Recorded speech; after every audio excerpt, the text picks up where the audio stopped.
Hello दोस्तों, आज मैं अपने यूट्यूब चैनल पे एक शोहर गीत लेकर के आई हूँ। मेरा गाना कैसा लगेगा दोस्तों, लाइक करना, सब्सक्राइब करना, कमेंट बॉक्स में ज़रूर बताना।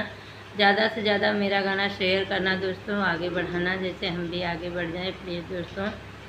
छोटई पेड़ ची हुलियात पतियन झापस पतियन झापस हो बहिनी से ही तर बैठे नारायण तहोरी लागढ़ तुहें तहोरी लागढ़ तुहें हो बहिनी से ही तर बैठे नारायण तहोरी लागढ़ तुहें तहोरी लागढ़ तुहें हो।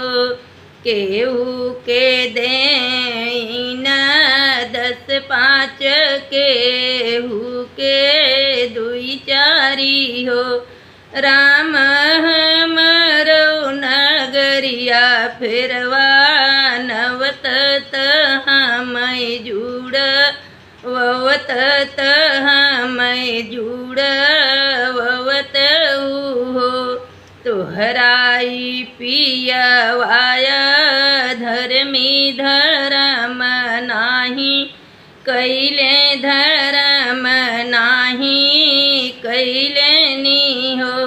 रनिया अवधपुर में हाथ लेनी गैया संपत्ति कैसे पैबू संपत्ति कैसे पैबू हो। जूठे हाथे कगवा तू मारियू भयन झीझ कारियू भयन झीझ कारियू हो। रनियान नदीक की हुआ अपमान संपत्ति कैसे पैबू संपत्ति कैसे पैबू हो।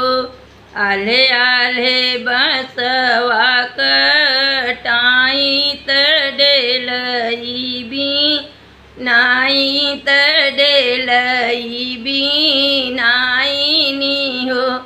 बहिनी देही लागी बभना के दानत संपत्ति बिना एक संपत्ति बिना हो। बहिनी देई लागी बभना के दानत एक संपत्ति बिना एक संपत्ति बिना